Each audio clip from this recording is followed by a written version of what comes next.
So, next support tools na mo kaya first kanina is katong braille, tapos next kaya speech assistant or AAC. A speech assistant AAC agreement and alternative communication is a device or software application designed to help individuals who have difficult speaking. So, kani siya is kana maka-help na siya sa mga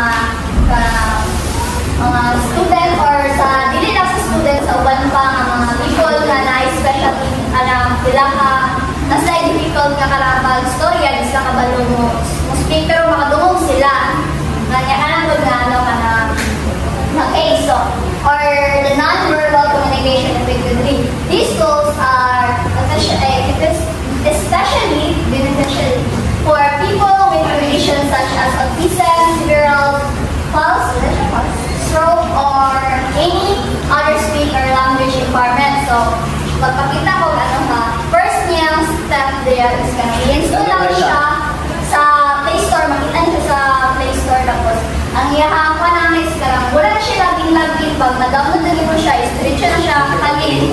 Diretso na siya ingana siya. More siya ng calculator nga makita lang mo.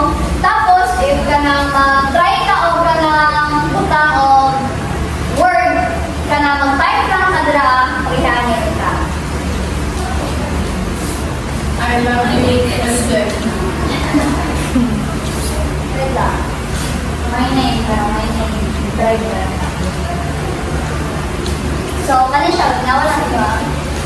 Kaya mag-type, pag bumag-type dito, yun din siya i-speaker dito. My name is Elton. Yan na lang siya. Pero, ang yakakapan na anis ka nang hindi siya magamit sa mga bata. Siyempre, kaya mga bata ba na hindi pa kabalo mo spelling. Pero, if na siya sa higher, karang kabalo na yun siya, kaya pwede siya magamit natin. Pero, mga bata yung kaya mo malugan. Right siya mga bata. Ha? Right siya mga bata. Hindi na magamit sa mga deaf. Mga mute ka, dadalit.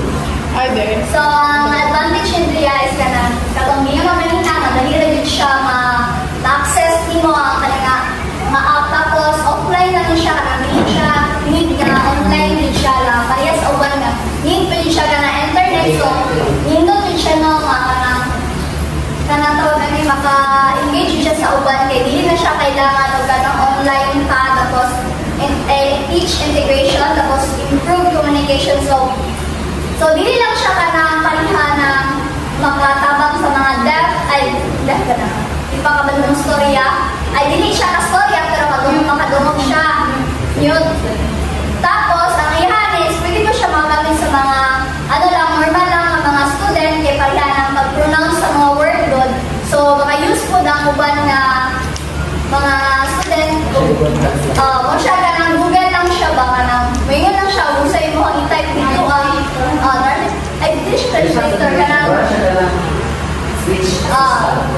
Tapos, ang tawagan niya, is advantage niya as kaning limited expression, tapos kaning learning curve. Ang limited expression na is kanang, dili siya communicate ka ng,